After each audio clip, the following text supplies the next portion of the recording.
अल्हम्दुलिल्लाहि रब्बिल आलमीन वल आक़िबतु लिल मुत्तक़ीन।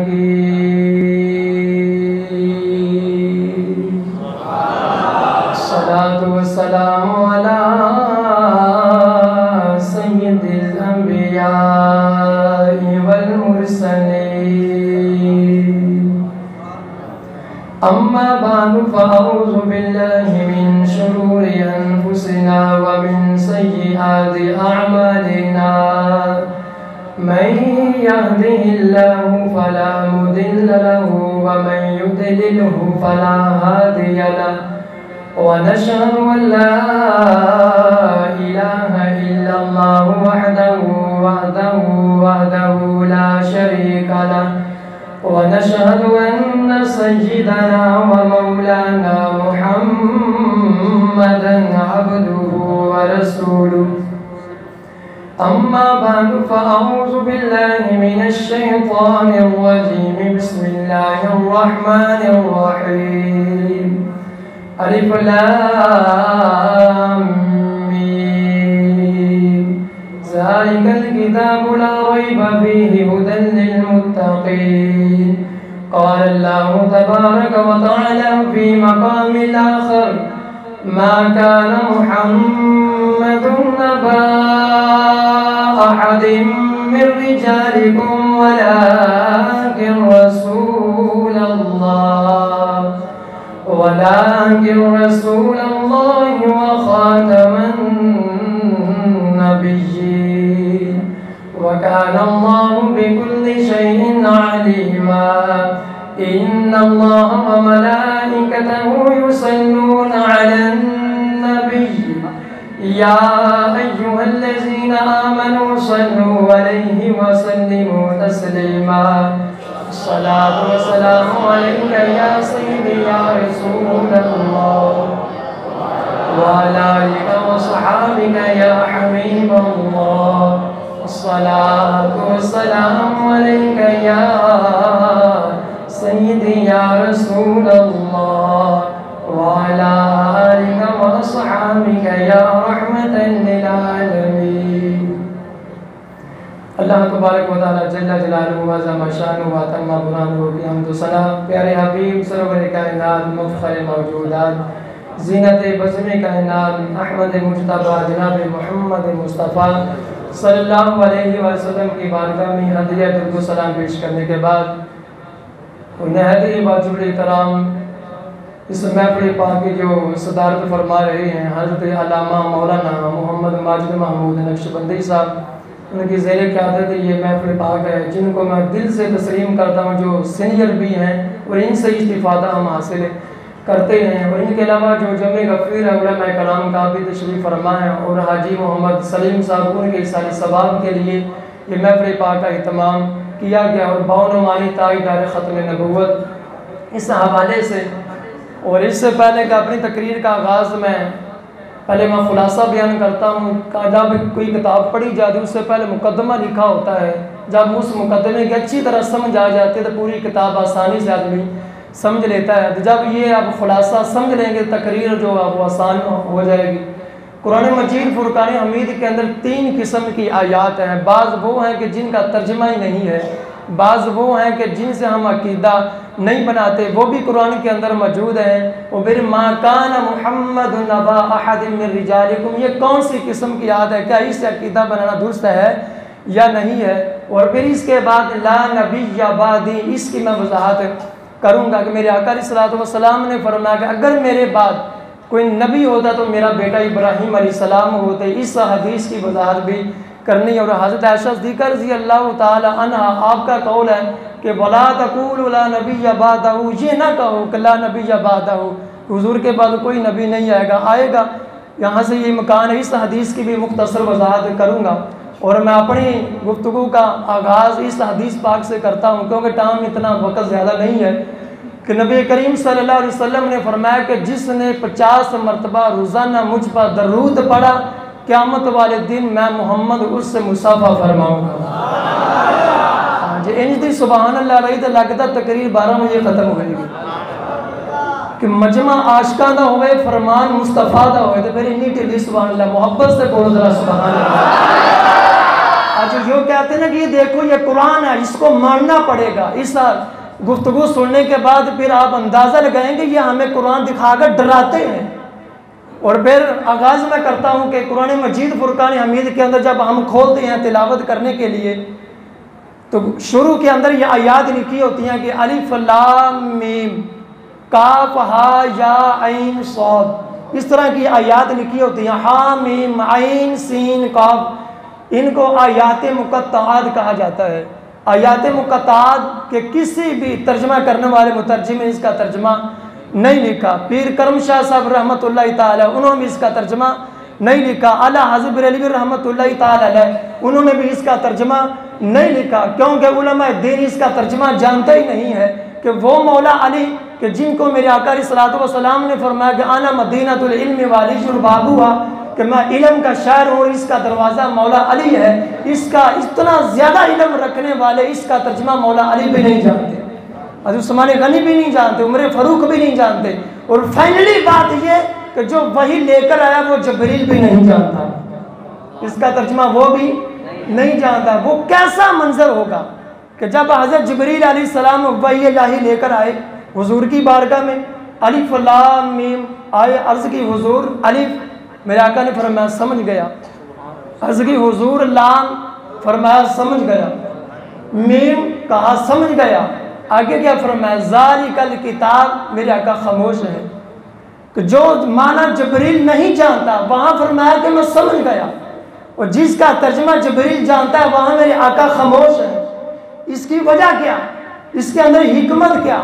हिकमत ये कि जबरील का काम नबी को पढ़ाना नहीं, कि जबरील का काम नबी को पढ़ाना नहीं, उसका काम वही इलाही लेकर आना है। जबरील मुबल्लिग है, मुअल्लिम नहीं। तो जब मेरे नबी ने फरिश्तों के इमाम से नहीं पढ़ा तो आज 14वीं सदी के मुल्ला से कैसे पढ़ेंगे?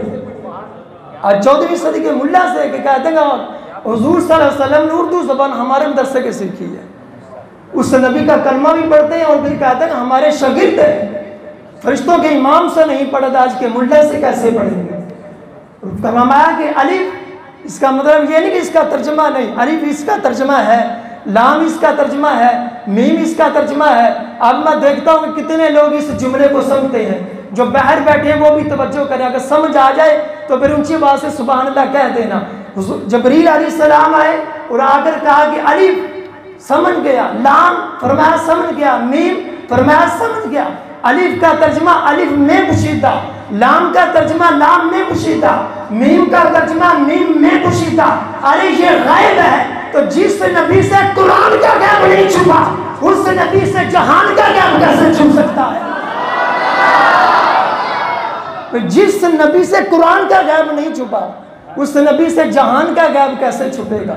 अब इस जुमले की तरफ गौर करना कि जिस नबी से जहान का गैब नहीं छुपा उस नबी से दीवार के पीछे का गैब कैसे छुप सकता है? कि हुजूर को दीवार के पीछे का इल्म नहीं, यह दावा करने लगा हूँ।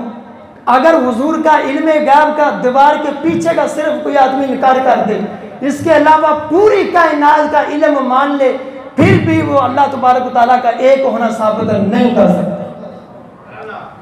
सिर्फ दीवार के पीछे का इनकार कर दे और इसके अलावा पूरी कायनात, इमाम राज़ी ने लिखा कि 18,000 जहान है, 18,000 जहान का इल्म माने, सिर्फ दीवार के पीछे का इनकार कर दे, वो खुदा का एक होना साबित है।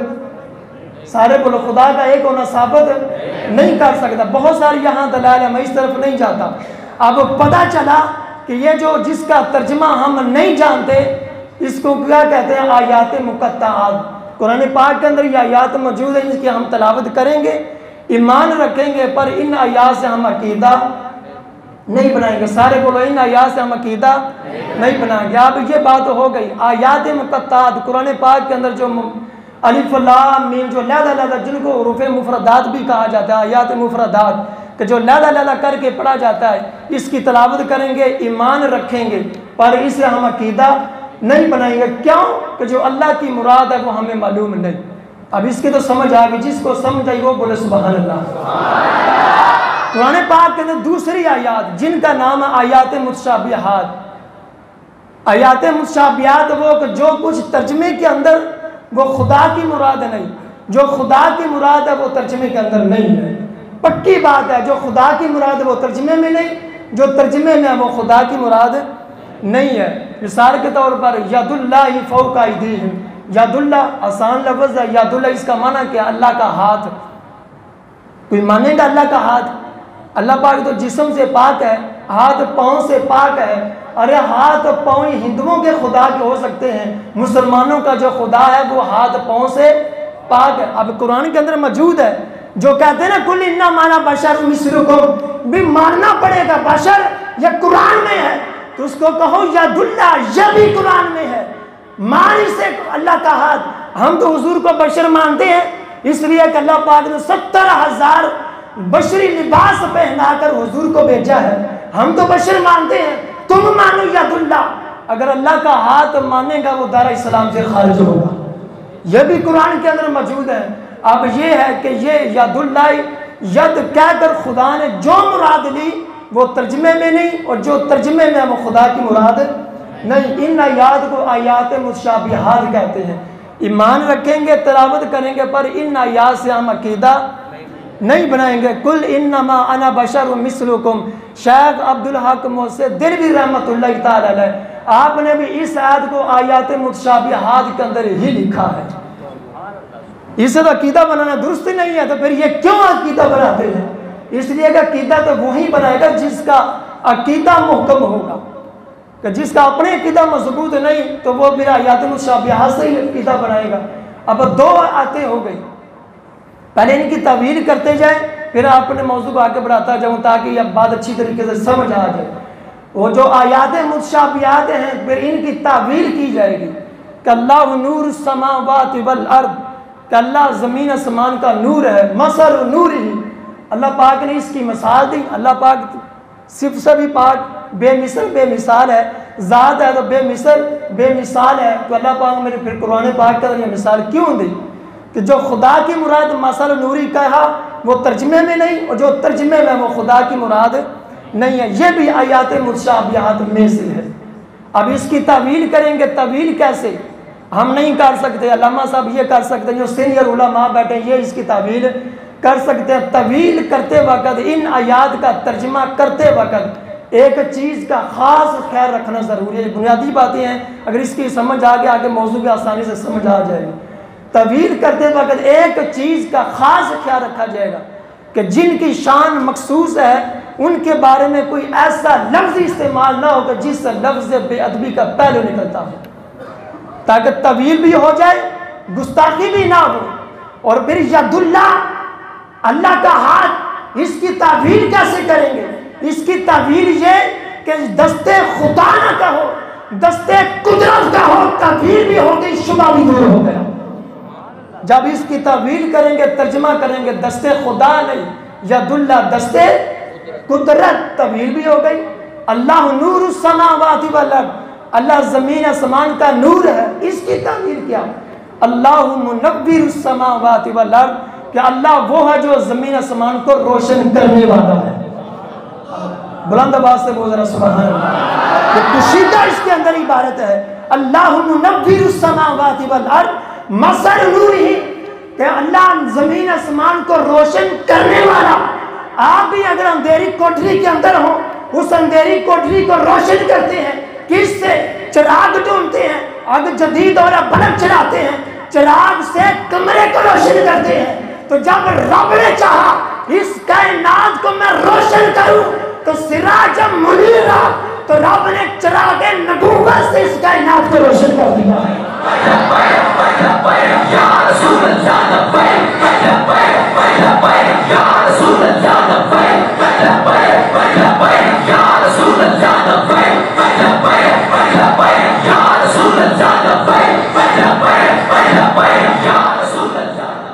दो आयात हो गई, आयात मुक़त्तात और आयात मुतशाबिहात। इनके तो समझ आ गई। आगे फिर आयात मुहकमात, इसका मतलब ये कि जो खुदा की मुराद होती है वही तर्जमे के अंदर है, जो बंदों की मुराद वही खुदा की मुराद। मा काना मुहम्मदुन अबा अहदिम मिन रिजालिकुम वलाकिन रसूलुल्लाहि व खातमन नबिय्यीन। अब तर्जमे के अंदर इसका माना क्या है खातमन नबिय्यीन का? सारे बोले इसका तर्जमा क्या है? खातमुन नबीयीन का। अद्धे बोले ने अफसोस बड़ा कि हज़रत अल्लामा हमारा गुलाम दस्तगीर साहब 5 साल से मेहनत कर रहे हैं। 5 सालों में सैकड़ों उलमा से आपने तकरीरें सुनी खत्म नबूवत के मौजू पर, बार बार आप सुनते हैं। फिर खातमुन नबीयीन का जब आयत पढ़ी जाए तो फिर सोच के अंदर आदमी पढ़ जाए कि इसका तर्जमा क्या है, और फिर ये यूनिवर्सिटी तलबा या कॉलेज के तलबा के साथ गुफ्तगू हो जाए, अगर कोई सवाल करे तो फिर उसके सवाल का जवाब भी हम ना दे सके तो थोड़ा सा अफसोस तो होता है। कभी 5 साल से मेहनत कर रहे हैं उलमा, सैकड़ों उलमा से तकरीरें सुनी, इसके बावजूद भी हम किसी के सवाल का जवाब नहीं दे सकते। इसका मतलब है कि हम आते सिर्फ लंगर के लिए आए और खा के चले गए, कोई तवज्जो नहीं होती। खातमुन नबीयीन इसका तर्जमा क्या? आखिरी नबी। सारे बोले इसका तर्जमा क्या? आखिरी नबी।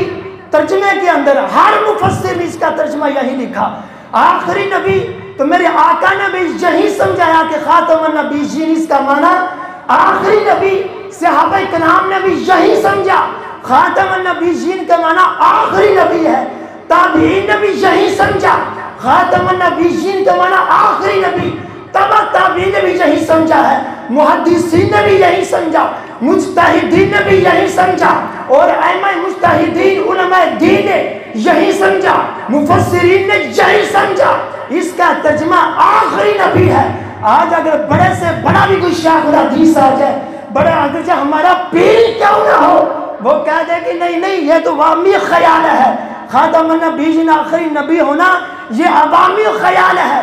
हजारों किताबें इकट्ठी करके हमारे सामने रख दे कि ये दलाइल है, कि ये देखो कि ये अवामी ख्याल है, हमारा एक ही जवाब होगा, खातमुन नबीयीन इसका तर्जमा यही है कि आखिरी नबी है, और ये अवामी ख्याल नहीं है, ये कुरान और हदीस का वजूद है। नारे रिसालत, नारे तहकीक, नारे गौसिया, ताजदारे खत्म नबुव्वत, ताजदारे खत्म नबुव्वत, ताजदारे खत्म नबुव्वत। ये अवामी ख्याल नहीं कि अवामी ख्याल है ठीक है खातमुन आखिरी नबी होना, ये अवामी नहीं, हदीस के अंदर मौजूद है। और फिर यह आयात मुहकमात में से है कि जो तर्जमे के अंदर यही मुराद खुदा की है, जो खुदा मुराद की वही बंदों की। इस आयत को आयात मुहकमात कहते हैं, आयत मुहकम। और फिर ये बात वाज़ेह हुई, मा काना मुहम्मदुन अबा अहदिन मिन रिजालिकुम। रिजाल ये रजुल की जमा है, रिजाल रजुल की जमा है। रजुल वहाँ इस्तेमाल होता है जहाँ 3 चीज़ें पाई जाए। कितनी चीज़ें? रजुल का लफ्ज़ वहाँ इस्तेमाल होगा जहाँ 3 चीज़ें पाई जाए। नंबर 1 वहाँ इस्तेमाल होगा कि जो बंदा जिंदा होगा, जरा जिंदा बैठे हो, ये बोलन सुभान अल्लाह, बुलंद आवाज़ से बोल जरा सुभान अल्लाह। जो बंदा जिंदा हो। नंबर 2 कि कामिल अकल वाला हो। नंबर 3 कि कामिल मर्द हो। 3 चीजें पाई जाए तो फिर ये रजुल का लफ्ज इस्तेमाल होता है। अगर आप कोई कह दे भी नहीं भाई, बेवकूफ़ों के लिए भी इस्तेमाल हो सकता है भी, कोई मर्दा अगर जिंदा हो या मुर्दा हो तो वो रजुल इस्तेमाल हो सकता है। मर्द तो मर्द ही होता है, चाहे जिंदा हो चाहे वो मुर्दा हो। मैं दलील इसकी देता हूँ कि जिंदा हो, कामिल अकल वाला हो, कामिल मर्द हो। इसकी दलील ये कब्र के अंदर जो तीसरा सवाल होता है, मा कुंता तकूलु फी हाज़ा रजुल, मेरे आका की जात के लिए ये लफ्ज़ रजुल इस्तेमाल हुआ। पता चला इस दलील से कि रजुल वहाँ इस्तेमाल होता है जो जिंदा भी हो, कामिल अकल वाला भी हो और कामिल मर्द हो। तो पता चला मेरा नबी जिंदा भी है, कामिल अकल वाला भी और कामिल मर्द भी है। और बुलंद आवाज़ से बोला सुभान अल्लाह। कि कामिल जिंदा भी हो, और कहे कि भी ये किस तरह होगा कि जिंदा हो। मैं कर मुर्दे का तर्जमा अगर करेगा तो दार इस्लाम से खारिज नहीं होगा।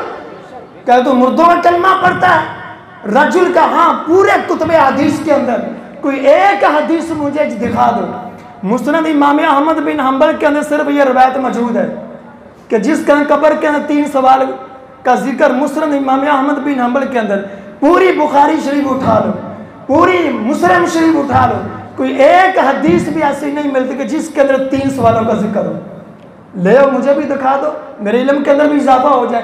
तो सिर्फ एक ही जिक्र है, एक ही सवाल का, मा कुंत तकुल फी हाज़ा रजुल। और फिर जितनी भी हदीसें आई, हर हदीस के अंदर लफ्ज़ रजुल का इस्तेमाल हुआ, लफ्ज़ रजुल का ही इस्तेमाल हुआ। मा कुंत तकुल फी हाज़ा रजुल का रजुल का इस्तेमाल हुआ है। अब यहाँ पर एक और भी बात है, और बाज़ लोग जो कहते हैं कि कब्र के अंदर ये जो मा कुंत तकुल फी हाज़ा रजुल है, कब्र के अंदर के रजुल का लफ्ज़ इस्तेमाल हुआ कि मर्द। रजुल का माना क्या होता है? मर्द। सारे बोलो, रजुल का माना क्या है? मर्द। कब्र के अंदर सवाल जो तीसरा होता है, मा कुंत तकुल फी हाज़ा रजुल, तो सामने कौन होते हैं? सारे बोलो, सामने कौन होते हैं? एक शरफ है इस उम्मत को। आदम अलैहिस्सलाम से लेकर ईसा अलैहिस्सलाम तक जितने भी नबी आए, कोई नबी अपनी उम्मत की कब्र में नहीं गया। यह फजीलत है इस उम्मत की कि अगर ये उम्मती कब्र में भी चला जाए तो मेरे आका कब्र में तशरीफ फरमा होते हैं। ये शर्म है इस उम्मत को कि कब्र में आ जाते हैं, बाकी नबी अपनी उम्मतों की कब्र में नहीं गए। ये शरफ मिला तो उम्मत मुस्तफ़ा को मिला। मा कुंत तकुल फी हाज़ा रजुल, भी नबी पाक सल्लल्लाहु अलैहि वसल्लम आते हैं तो कहना तो ये चाहिए था ना कि नबी मा कुंत तकुल फी हाज़ा, नबी कहना चाहिए था। अभी नबी को नबी नहीं कहें तो क्या कहें? कोई हर्ज तो नहीं है, रसूल को रसूल कहने में कोई हर्ज नहीं होता। कोई एक हदीस के अंदर भी ये जिक्र नहीं आया कि मा कुंत तकुल फी हाज़ा नबी। भी बताओ भी इस नबी के बारे में क्या ख्याल है? मा कुंत तकुल फी हाज़ा रसूल, बताओ इस रसूल के बारे में क्या ख्याल है? इस रसूल के बारे में क्या ख्याल है? कोई एक हदीस भी नहीं। मा कुंत तकुल फी हाज़ा रजुल, इस मर्द के बारे में क्या ख्याल है? अगर हाज़ा नबी कहा जाता तो लोग इतराज़ करते, बहस करते, झगड़ा करते। फिर नबी को नबी कहने में कौन सा झगड़ा है? रसूल को रसूल कहने में कौन सा झगड़ा है? हम रसूल को रसूल नहीं कहते, नबी को नबी कहते हैं। अगर कब्र के अंदर नबी को नबी कहा जाता, इस नबी के बारे में क्या ख्याल है, इस रसूल के बारे में क्या ख्याल है, तो लोग झगड़ा करते, बहस करते, एतराज़ करते। एतराज़ क्या? एतराज़ ये करते कि ये नबी कब्र के अंदर तो आए हैं पर बगैर जिस्म के आए हैं, रूहानियत के तौर पर आए हैं, उनकी रूह आई है, जिस्म नहीं आया। वो फिर वो दलीलें भी देते हैं यहाँ कि वो देखो क्या नबी करीम सल्लल्लाहु अलैहि वसल्लम ने खुद फरमाया कि कुन्तु नबिय्यन व आदम बैन रूही वल जसद, कि मैं उस वक़्त भी नबी था जब आदम अलैहिस्सलाम रूह और जिस्म के दरमियान थे। पता चला कि जिस्म बाद में, इंसानियत बाद में, आदमियत बाद में, मेरा नबी पहले मौजूद था। ये दलील देते। इंसानियत का सिलसिला कहाँ से शुरू हुआ? आदम अलैहिस्सलाम से। बशरियत का सिलसिला कहाँ से शुरू हुआ? आदम अलैहिस्सलाम से। इंसानियत का सिलसिला कहाँ से शुरू हुआ? आदम अलैहिस्सलाम से। तो मेरे नबी ने क्या फरमाया कि मैं आदम अलैहिस्सलाम से भी पहले नबी था। ये दलील देते कि भी देखो बगैर जिस्म के भी नबी रह चुका है, तो कब्र के अंदर भी नबी आए हैं तो बगैर जिस्म के आए हैं। तो रब ने फरमाया कि फरिश्तों, कब्र के अंदर मा कुंत तकुल फी हाज़ा, नबी नहीं कहना। अर्ज़ की मौला फिर क्या सवाल करें? फरमाया ये पूछो मा कुंत तकुल फी हाज़ा रजुल, के बताओ इस मर्द के बारे में क्या ख्याल है? क्योंकि पता चल जाए कि मर्द बगैर जिस्म के होता ही नहीं, और नबी आए हैं रूह नहीं आए, जिस्म के साथ आए। बुलंद आवाज से बोल रहा सुभान अल्लाह। ताकि मर्द, कोई ऐसा मर्द दुनिया के अंदर है कि ये मर्द है, इसका जिस्म नहीं है। कोई इस तरह का आदमी हो भी इसका जिस्म नहीं है, मर्द है, मर्द का लफ्ज़ इस्तेमाल होगा तो पता चला कि जिस्म भी साथ होगा। पर मैं मा कुंत तकुल फी हाज़ा रजुल का हो, ताकि पता चल जाए दुनिया को कि नबी पाक सल्लल्लाहु अलैहि वसल्लम जिस्म के साथ कब्र में आए। अगर इजाज़त तो एक नुक्ता और पेश कर दूं जहाँ पर पिल्ली सुभान अल्लाह ऊंची बात से बोल रहे सुभान अल्लाह। अगर बाहर बैठने अगर आवाज़ आई तो उसमें आते चौके बोलो ना पता चल जाए तो सोच रहे तो बच्चे ना। अब बात जो कहते हैं कि नहीं भी हुकूमत खजरा के अंदर उनका जिस्म पाक है, अकीदे की बातें साथ करनी है कि उनका जिस्म तो मदीना पाक में उधर खिड़की खोली जाती है, जब खिड़की खोलती है हुजूर की तस्वीर दिखाई जाती है कब्र के अंदर, और फिर सवाल होता है मैं कुंत तकुल फी हाज़ा रजुल, कि बताओ इस मर्द के बारे में क्या ख्याल है। और बाज़ कहते हैं कि तस्वीर दिखाई जाती है, ये हमारा अकीदा है।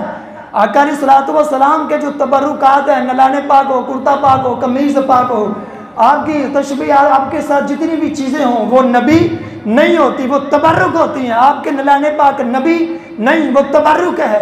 कमीज़ मुबारक निस्बत होगी, वो तबरुक है, नबी नहीं है। नबी सिर्फ मुस्तफ़ा की ज़ात है, तबरुकात को हम नबी नहीं कहेंगे, ये भी बात ज़हन में रखें। और फिर कहते हैं कि तस्वीर दिखाई जाती है, खिड़की खोलती है। फिर रेमंड के कब्रिस्तान के अंदर अगर मुर्दा दफन हो तो फिर आका अलैहिस्सलातु वस्सलाम गुंबद खजरा में है, वो कौन सी इतनी बड़ी खिड़की है। अगर वो जहाज़ का भी सफ़र हो तो 4 घंटे का सफ़र होता है, वो खिड़की है, इतनी लंबी सुरंग है। फिर कहते हैं नहीं नहीं, वो तो ज़मीन सिमट जाती है। अरे ज़मीन के सिमटने की ताकत को तूने समझ लिया, मोहम्मद मुस्तफ़ा की ताकत को ना समझा। बैठे तुसी बोलो जरा सुभान अल्लाह, कि ज़मीन के सिमटने की ताकत समझ ली, मोहम्मद मुस्तफ़ा की ताकत को ना समझा। और यहाँ पर मैं एक दलील देता हूँ, अपने मौजू का घबराता हूँ, बातें बहुत ज़्यादा, टाइम इतना नहीं है। कि एक वाक़या आका अलैहिस्सलातु वस्सलाम की ज़िंदगी के अंदर कितने सहाबा किराम शहीद हुए, कितने सहाबा किराम के मेरे आका अलैहिस्सलातु वस्सलाम ने खुद उनकी नमाज जनाजा पढ़ाई। एक सहाबी का इंतकाल हुआ, खबर पहुंची, मेरे आका अलैहिस्सलातु वस्सलाम ने नमाज जनाजा पढ़ाई, जनाजा पढ़ाया, कब्र के अंदर दफन किया। तवज्जो इधर हो, कब्र के अंदर दफन किया। दफन करने के बाद आका अलैहिस्सलातु वस्सलाम मट्टी डाली, वापस आ गए। Abu Bakr, Umar, Usman, Ali, Bilal, Talha, Abdurrahman bin Auf, सारे सहाबा कराम आप जन्नतुल बकी से बाहर निकले। इधर बाहर निकले, उधर फरिश्ता कब्र में आ गया। सवाल किया मर रब्बू का, बता भी तेरा रब कौन है। कब्र के अंदर सहाबी है। दूसरा सवाल हुआ मां दीन का, बता तेरा दीन क्या है। इधर आका अलैहिस्सलातु वस्सलाम सहाबा को लेकर मस्जिद नबवी के सैन के अंदर आ रहे हैं। जब तीसरा सवाल हुआ, तवज्जो मेरी तरफ हो, नुक्ते की बात है, मां कुंता तकूलु फी हाज़ा रजुल, कब्र के अंदर फरिश्ते ने सवाल किया, ऐसे हबी बता मां कुंता तकूलु फी हाज़ा रजुल, इस मर्द के बारे में क्या ख्याल है। जमीन के ऊपर अबू बकर भी देख रहे हैं, उस्मान भी देख रहे हैं, हज़रत बिलाल भी देख रहे हैं, हज़रत उमर फारूक भी देख रहे हैं। कब्र के अंदर वो सहाबी से पूछा जा रहा है, बताओ इस मर्द के बारे में क्या ख्याल।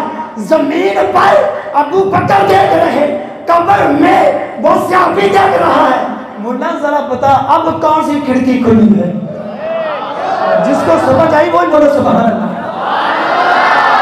अब कौन सी खिड़की थी। जमीन के ऊपर से आवाज याद कर रहे हैं, कब्र के अंदर मर रब्बू का मां दीनू का मां कुम तकुल फी हाज़ा रजुल, उनसे सवाल हो रहा है। और फिर रजुल की वजाहत भी कर चुका हूं कि जिस्म के साथ कब्र में, जिस्म के साथ जमीन पर भी और जिस्म के साथ कब्र में भी। ये हमारा कीदा है कि एक लम्हे में लाखों लोगों के घरों के अंदर, कब्रों के अंदर मेरा का चाहे तो तशरीफ फरमा हो सकता। ये हमारा कीदा नजरिया है। और फिर मां कुंता तकुल फी हाज़ा रजुल, मैं ज्यादा तहकीक इसकी तरफ नहीं जाता। आगे जो हदीस की तरफ मैं जाता हूँ कि ला नबिय्य बादी, तो मेरे आका अलैहिस्सलातु वस्सलाम ने फरमाया कि मेरे बाद कोई नबी नहीं। सारे बोलो मेरे बाद कोई नबी नहीं आएगा। हज़रत आयशा सिद्दीक़ा रज़ी अल्लाह ताला अन्हा का मुनकिरीन इसका ये बयान करते हैं कि देखो जी, किताबों के अंदर लिखा हुआ है कि हज़रत आयशा सिद्दीक़ा रज़ी अल्लाह ताला अन्हा ने फरमाया कि मेरे बाद ये ला नबिय्य बादहू, कि ये ना कहो और इसका मतलब ये कि हुजूर के बाद कोई नबी आ सकते हैं। इसकी तहकीक मैं एक जगह पर मुकम्मल इसकी तफसील मैंने बयान की थी। अब मैं सिर्फ एक ही जुमले के अंदर इस मसले की वजाहत कर देता हूँ। एक ही जुमले के अंदर एक तरफ हज़रत आयशा सिद्दीक़ा ने फरमाया ला नबिय्य बादहू, दूसरी तरफ मेरे आका ने फरमाया ला नबिय्य बादी। एक तरफ मुस्तफ़ा का फरमान, एक तरफ आयशा का फरमान, और मेरे नबी का फरमान आयशा के फरमान से बड़ा है। बात खत्म हो गई। दलाल देने की ज़रूरत क्या कि इज्तिहादी कौल था या फलां था या फलां था। बस इतनी बात है, एक तरफ आयशा सिद्दीक़ा का कौल है, दूसरी तरफ मोहम्मद का कौल है, और हुजूर का कौल आयशा के कौल से बड़ा है। ला नबी बादी के मेरे बाद कोई भी नबी नहीं है। अगर किसी यूनिवर्सिटी का तरह आपसे पूछ रहे भी देखो ये ला नबी बादी मेरे बाद कोई नबी नहीं आएगा, तो देखो हाजी ईसा अलैहिस्सलाम तो आएंगे ना, क्या जवाब होगा? ईसा अलैहिस्सलाम तो आएंगे। तो उसको कहो कि मस्जिद अक्सा में 2,24,000 कमो पेश अंबिया कराम आए, सब के आने से नबूवत पर कोई असर नहीं पड़ा दे कि ईसा अलैहिस्सलाम के आने से ख़त्म नबूवत पर क्या असर होगा। इतने तो सारे आए, इसकी वजाहत मैं फिर कभी करूँगा तफसील के अंदर। जो सबक मैंने याद किया सिर्फ वही बयान करना है। आका अलैहिस्सलातु वस्सलाम मस्जिद अक्सा में 2.25 लाख जितने नबी हैं, आदम अलैहिस्सलाम से लेकर ईसा अलैहिस्सलाम तक सारे नबी मस्जिद अक्सा में जमा है। तो मेरे आका ने नमाज पढ़ाई कि नहीं पढ़ाई? मेरे आका ने नमाज पढ़ाई। और फिर मैं आपसे ये पूछता हूँ, अभी तो मेराज पर गए नहीं, रब से मुलाकात होनी है, नमाज का तोहफा मिलना है, फिर उस फ़र्ज़ होनी है, तो फिर मेरे आका अलैहिस्सलातु वस्सलाम ने फ़र्ज़ होने से पहले अंबिया को नमाज पढ़ा दी। अंबिया को पहले ही नमाज पढ़ा दी। अभी तो मेराज पर जा रहे हैं, रब से मुलाकात होनी है, रब से मुलाकात होने के बाद और फिर बाद में नमाज फ़र्ज़ होगी, फिर नमाज हम पढ़ेंगे। नारे तकबीर, नारे रिसालत, नारे रिसालत, ताजदारे खत्म नबूवत, ताजदारे खत्म नबूवत, उलमाए अहले सुन्नत। अभी तो मेराज पर गए ने, रब से मुलाकात होनी है, नमाज मिलनी है, नमाज मिलने के बाद फिर नमाज पढ़नी है। तो मेरे आका अलैहिस्सलातु वस्सलाम ने नमाज पहले पढ़ाई। सवाल ये कि मेरे आका ने नमाज पढ़ाई क्यों? इस्तिकबाल हो गया था, चले जाते मेराज पर, नमाज पढ़ाने की ज़रूरत क्या पेश आई? क्योंकि मेरे आका अलैहिस्सलातु वस्सलाम को भी इल्मे गैब था ना, अताई इल्मे गैब मेरे आका अलैहिस्सलातु वस्सलाम को भी था। अगर नमाज ना पढ़ाते तो लोग ये सुनते कि अंबिया किराम की रूहें आई हैं। मेरे आका अलैहिस्सलातु वस्सलाम ने नमाज पढ़ाकर यह साबित कर दिया कि रूह जो नमाज होती है, रूह माल जिस्म पर होती है, सिर्फ रूह पर नहीं होती, ताकि लोगों को पता चल जाए कि अंबिया की रूहें नहीं आई, जिस्मों के साथ शरीफ आए हैं। तुसी बोलो जरा सुभान अल्लाह, इधर ताकि पता चले कि अंबिया जिस्मों के साथ आए हैं। इसलिए नमाज पढ़ाई कि नमाज रूह माल जिस्म पर होती है। और फिर यहाँ पर कि ला नबिय्या बादी के मेरे बाद कोई नबी नहीं, सारे बोलो मेरे बाद कोई नबी नहीं। और फिर तलबा भी बैठे हैं, उलमा भी, इनको भी सबक सुनाना है कि ला नफी जिन्स का इसके अंदर इबारत खुफिया है, पोशीदा है। अगर इसका तर्जमा यह किया जाए कि ला नबिय्या मौजूदुन बादी कि मेरे बाद कोई नबी मौजूद नहीं, तो यह भी जुमला दुरुस्त नहीं होगा, क्योंकि हज़रत ईसा अलैहिस्सलाम तो आएंगे, उनका वजूद भी होगा। अगर इसका तर्जमा यह किया जाए ला नबिय्या साबितुन बादी कि मेरे बाद कोई नबी साबित नहीं है, हदीसों से साबित है ईसा अलैहिस्सलाम तशरीफ लाएंगे, ये साबित है, तो फिर जुमला क्या होगा? इस जुमले को सुनकर कोई भी ज़बान खामोश न रहे। मेरे आका अलैहिस्सलातु वस्सलाम ने फरमाया ला नबिय्या मौलूदुन बादी कि मेरे बाद किसी नबी का मिलाद नहीं होगा, किसी नबी की विलादत नहीं होगी। अब पता चला कि जो महफिल मिलाद मुस्तफ़ा से जाने वाले हैं, हकीकत के अंदर अकीदा ख़त्म नबूवत की यही हिफाजत करने वाले हैं। जो है मिलाद का मुनकर, जो है मिलाद का मुनकर, उसका अकीदा ख़त्म नबूवत से ताल्लुक़ क्या है? ला नबिय्या मौलूदुन बादी, महफिल मुस्तफ़ा के अंदर आया करो, महफिल मिलाद मुस्तफ़ा सजाओ, ताकि लोगों को पता चले कि हम वो लोग हैं हुजूर का मिलाद मनाते, हुजूर का मिलाद हो गया। अब क़यामत तक किसी भी नबी का मिलाद नहीं होगा। ईसा अलैहिस्सलाम आएंगे, उनका नुज़ूल होगा, मिलाद नहीं होगा। सारे बोलो किसी नबी का मिलाद नहीं होगा। ला नबिय्या मौलूदुन बादी, मुख्तसर वज़ाहत के बाद। और फिर यहाँ पर एक और बात है, यह जो कहा जाता है कि अगर हज़रत इब्राहीम अलैहिस्सलाम, यह हदीस जो मैं पर इसकी वजाहत कर दूँ कि हज़रत इब्न अब्बास रज़ी अल्लाह तआला अन्हु इस हदीस के रावी हैं। इब्न माजा के अंदर हदीस मौजूद है। हज़रत इब्न अब्बास ने इसको रवायत किया, मेरे आका अलैहिस्सलातु वस्सलाम ने जब हज़रत इब्राहीम अलैहिस्सलाम की नमाज जनाजा पढ़ाई, फरमाया कि जन्नत के अंदर दूध पिलाने वाली इनके लिए मुकर्रर हो गई। अगर मेरे बाद कोई नबी होता तो इब्राहीम अलैहिस्सलाम होते। इब्न माजा के अंदर हदीस मौजूद है। मुनकरीन इसका हवाला देते हैं कि ये देखो, और फिर इसकी वजाहत अगर किसी ने पढ़नी हो तो शरह सही मुस्लिम के अंदर गुलाम सऊदी साहब ने इसकी वजाहत की है, उसकी पढ़े उसको। फरमाया कि ये जो हदीस है रौज़तुल अहबाब के अंदर सैयद जमालुद्दीन साहब ने ये लिखा, ये जो हदीस मैंने बयान की जिसके रावी इब्न अब्बास है, और फिर इब्न माजा के अंदर ये मौजूद है। इमाम हाकिम, इमाम तिरमिज़ी, इमाम निसाई, शेख अब्दुल हक मोहसे देलवी रहमतुल्लाह ताला अलैह और इमाम अहमद बिन हम्बल रहमतुल्लाह ताला अलैह, दीगर मुहद्दिसीन सब की ये राय, ये मुत्तफिका फैसला, ये हदीस ज़ईफ है। इस अकीदा को साबित करने के लिए हदीस बयान नहीं की जाती। हाँ, जो ज़ईफ हदीस होती है सनद के एतबार से वो फ़ज़ाइल के अंदर तो चल जाती है, उलमा से पूछ लेना, फ़ज़ाइल के अंदर उसका काम चल जाता है। तो पर अकीदा साबित करने के लिए ज़ईफ हदीस का सहारा लेना दुरुस्त नहीं है। ये हदीस, अब इसका जो सही हदीस है ये बुखारी शरीफ के अंदर मौजूद है, बुखारी शरीफ के अंदर मौजूद है। आप जो कहते हैं ना कि देखो ये बुखारी शरीफ है, कोई भी बंदा आपके पास लेकर आए ना ये बुखारी शरीफ है, उसको कहो कि अगर तुम रिवायत पेश करोगे हम तुम्हारी बात नहीं मानेंगे। वैसे बुखारी शरीफ को हम मानते हैं, तुम रिवायत पेश करोगे हम नहीं मानेंगे। क्यों? कि तुम्हारे नज़दीक इमाम बुखारी बिदअती है। क्या तुम एक बिदअती की रिवायत पेश करोगे? तुम्हें मालूम नहीं इमाम बुखारी कौन है? इमाम बुखारी वो हर हदीस लिखने से पहले गुस्ल किया, फिर 2 रकात नमाज नफल पढ़े, फिर हदीस लिखी, फिर गुस्ल किया, 2 रकात नमाज नफल पढ़े, फिर हदीस लिखी, फिर गुस्ल किया, 2 रकात नमाज नफल पढ़े, फिर हदीस लिखी। मुसलसल 16 साल लगे, मुसलसल ये अमल जारी रहा। तो हम उनसे पूछते हैं कि मुल्ला जी, ये जो हदीस लिखने से पहले इमाम बुखारी गुस्ल करते थे और फिर 2 रकात नमाज नफल पढ़ते थे, क्या किसी सहाबी ने ये अमल किया है? किसी सहाबी का कौल हो जब मेरे आका ने खुद फरमाया कि हदीस लिखने से पहले गुस्ल कर लेना है तो मुझे भी दिखा दो।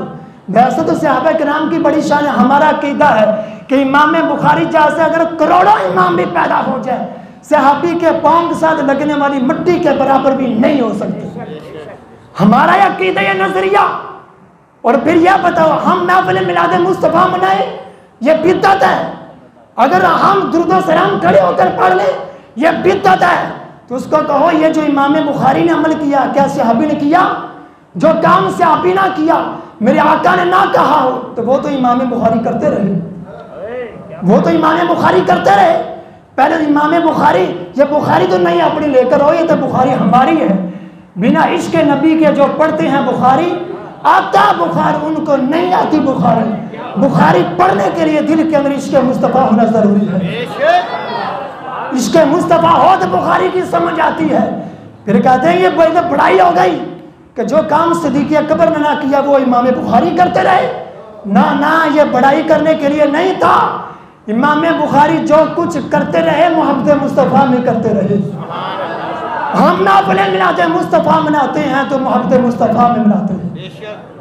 बुखारी शरीफ के अंदर यह रवायत है, हज़रत इस्माइल रज़ी अल्लाह ताला अन्हु, तवज्जो, हज़रत इस्माइल रज़ी अल्लाह ताला अन्हु ने अब्दुल्लाह बिन औफा रज़ी अल्लाह ताला अन्हु से पूछा कि जो आका अलैहिस्सलातु वस्सलाम के जो बेटे थे इब्राहिम, उनको जानते हो? आप हज़रत इस्माइल अलैहिस्सलाम ने फरमाया कि अच्छा वो बेटे कि जिनका इंतकाल होगा, अगर हुजूर के बाद कोई नबी होता तो इब्राहिम अलैहिस्सलाम होते, तो वो इसलिए ना रहे कि हुजूर के बाद कोई नबी नहीं है, हज़रत हुजूर के बाद कोई नबी नहीं है। यह सही हदीस जो बुखारी शरीफ के अंदर मौजूद है, सही हदीस। और फिर अगर उनके बाद होते तो इब्राहिम अलैहिस्सलाम नबी होते, फिर इतराज़ होता है कि वो तो उनका इंतकाल हो गया था ना, इस वजह से वो नबी ना बन सके। अगर वो हयात होते, जिंदा होते, रहते, तो फिर ये वो हो सकता है वो नबी बन जाते, कि उनका तो इंतकाल हो गया था। अब ये बात ज़हन के अंदर रखें। शायद अब्दुल हक मोहसिन देलवी रहमतुल्लाह तआला अलैह, आपने तो बड़ी प्यारी बात की। आपने फरमाया कि सिर्फ इतनी बात थी, हाज़रत इब्राहीम अलैहिस्सलाम के अंदर जितनी सलाहियत थी वो बिल्कुव्वा थी, बिल फेल नहीं है। उलमा तो समझे, आसान करके आप लोगों की मैं समझा दूँ ताकि आप लोगों को भी समझ आ जाए कि जो कलिमात मेरे आका अलैहिस्सलातु वस्सलाम ने अपने बेटे के लिए कहे, अगर मेरे बाद कोई नबी होता, इब्राहीम अलैहिस्सलाम होते, यही कलिमात मेरे आका अलैहिस्सलातु वस्सलाम ने उमर बिन खत्ताब के लिए भी इस्तेमाल किए हैं। अगर मेरे बाद कोई नबी होता, उमर बिन खत्ताब होता। चलो इब्राहीम अलैहिस्सलाम का तो इंतकाल हो गया, उमर बिन खत्ताब तो हयात थे। जिन्हें समझ आई वही बोले जरा सुभान अल्लाह। कि उमर बिन खत्ताब तो हयात थे, उनकी तो औलाद भी थी, वो नबी क्यों ना हुए? क्योंकि इनके अंदर जो सलाहियतें हैं वो बिल्कुव्वा पाई जाती हैं, बिल फेल नहीं पाई जाती। कि सलाहियतें उनके अंदर मौजूद हैं कि पर नबी बन नहीं सकते। क्योंकि इसलिए कि मेरे आका के बाद क़यामत तक कोई नबी सारे बोलो, मेरे आका के बाद क़यामत तक कोई नबी नहीं आएगा। यह मुख्तसर था और दलाल और भी बहुत ज़्यादा है, पर टाइम हो गया 10:30 बजे तकरीर का जो इख्तिताम शेड्यूल के मुताबिक हो जाता है। बाकी इंशाल्लाह फिर कभी मौका मिलेगा, मज़ीद दलाल हम पेश करेंगे। दुआ है कि अल्लाह ताला हम सब इनको के ख़त्म नबूवत के मौज़ूआत को समझने की और इसके ऊपर पक्का और सच्चा ईमान रखने की तौफीक अता फरमाए।